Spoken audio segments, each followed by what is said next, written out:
What's going on, guys? My name is Wyatt, and today we are going to be taking a look at some of my photos. So over the weekend I was able to go out to the lake and to the park and get some cool shots off. Some of them turned out good, some of them didn't turn out good at all. I've chosen my 3 favorite photos as well as my 3 least favorite photos, and yeah, I'm going to be telling you guys what I like about the ones that I like and what I don't like about the ones I don't like. Does that make sense? So this first photo that we have here is of these 3 sticks, and this is the first one that I didn't like. So what I don't like about this photo is a few different things. Number one is mainly just the composition of the photo itself. So to give you a little bit of context, it's just these 3 logs, 4 logs tied together, and they're just sticking up out of the water, standing up, and they look really cool.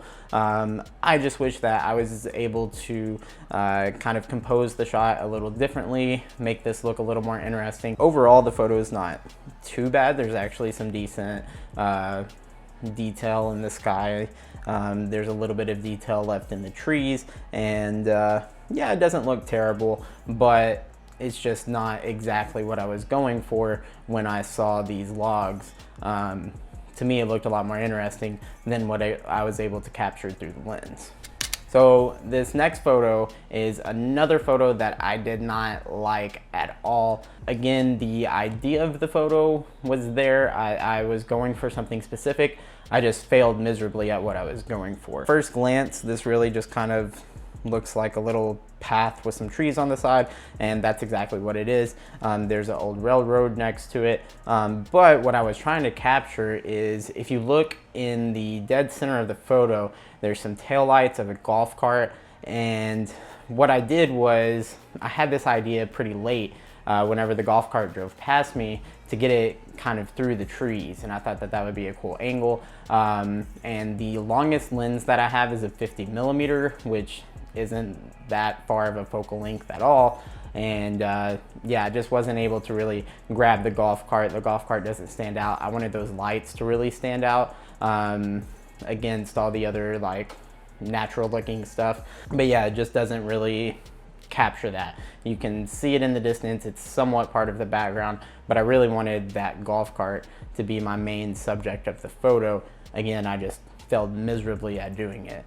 So this photo here kind of sticks with the theme of all of my least favorite photos, and that is, it was cool in person and the idea was there, but it just didn't really translate to the actual photo itself.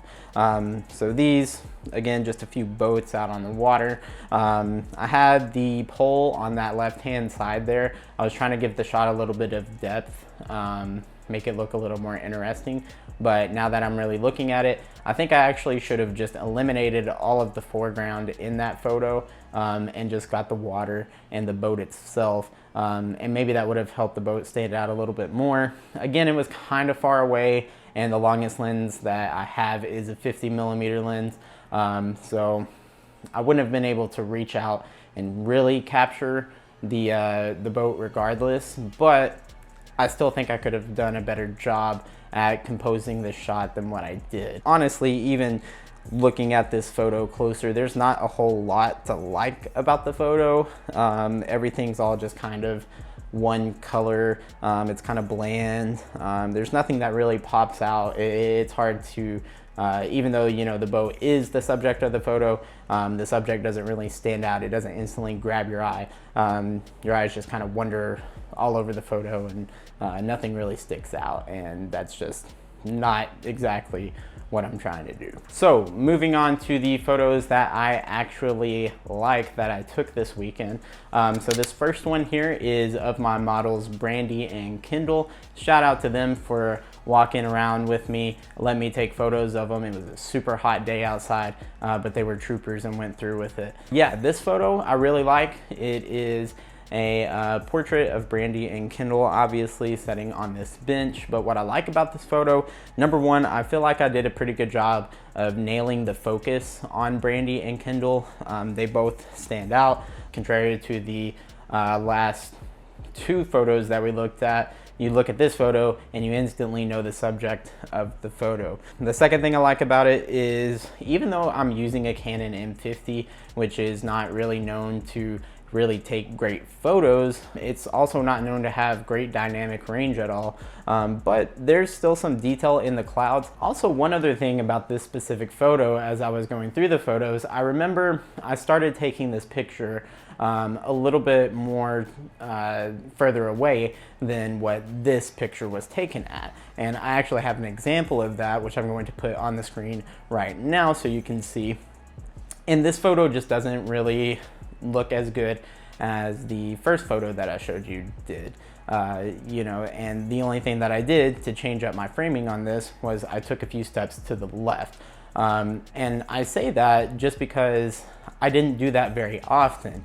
And going back and looking at the photos that I didn't like, you know, there was times to where if I would have just taken a few steps, changed my composition even just a little bit, I would have ended up with a much better photo than what I got. Don't be afraid to move around, take multiple pictures of the same thing, just compose it differently, and you know, you may be able to get better looking stuff. All right, so moving on, this is the second photo that I was pretty pleased with.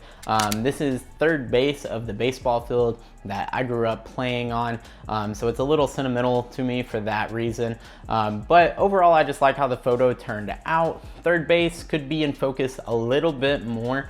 I was actually using manual focus for this photo just because I was trying to play around with manual focus, get better at it. And yeah, I missed focus a little bit, but overall it's still not bad. As you can see, I got some of the clay in focus next to it, and then there's even a little bit of clay in front of it that's not in focus. Again, trying to give the photo a little bit more depth. Speaking of depth, the depth of field on this photo is really shallow. Yeah, the bokeh, the depth of field, super shallow, looks really good. One thing that I'm not happy about this photo is, again, the dynamic range kind of let me down. The sky is just completely blown out, a big white space. And it was a beautiful day. It was a beautiful sunset, and I wish that I was able to capture that a little bit better in this particular photo. I know you can go into Photoshop and Lightroom even, and you know, change out skies and stuff and make it look better, but just straight out of camera, I would have preferred to have a little bit more detail in the sky. Even whenever I took this photo into Lightroom and just tried to recover some of the detail from the highlights, it just really wasn't there. Like I said, this camera isn't really known to have great dynamic range, and this is just another case of that. And finally, we have overall my favorite photo of the weekend, and that is of this dandelion sunflower. I don't know the difference between the two, but it's a yellow flower, and I like this photo for a lot of reasons. So the first reason I like it is, even though we were talking about dynamic range being bad, this photo has surprisingly good dynamic range. There's quite a bit of detail in the sky. The depth of field is super shallow, and this was actually taken with the 15-45 kit lens. I have the Sigma 16mm, and I have the Canon Nifty 50, which are both more expensive than the kit lens, but the kit lens surprisingly produced my favorite photo of the weekend. The bokeh on it is almost kind of swirly. Now, it's not like super smooth bokeh, and it honestly even looks kind of digital. Overall, the flower itself is in focus. It looks tack sharp. This was actually super interesting. We're in the middle of summer here in Western Kentucky, and all the trees are pretty much green, but for some reason, I don't know if it was like just some extreme chromatic aberration or what was going on, but the trees in this photo almost look like they are yellow and red, like they would be in the fall time. I have no idea what caused that. Anybody who knows anything about cameras and can possibly explain that, please let me know down in the comments. I'm interested to know. But yeah, it just had a super weird effect. It works. It makes it look even more interesting in my opinion. So I'll take it. Overall, let me know what you guys thought of the photos. What was your favorite photo? What was your least favorite photo? Did you think all of them were garbage? Let me know. This is one of my first times that I've been able to go out and actually just take some photos and have fun with my camera. I enjoy it, and yeah, I hope to be doing it more. We're gonna do our best to upload weekly. Like I said in my first video, I'm gonna be doing a little bit of everything on this channel, from showing you guys my photos, showing you guys some of my techniques, as well as reviewing some gear that I have. So just be sure to stay tuned, and until the next one, I'll see you guys later.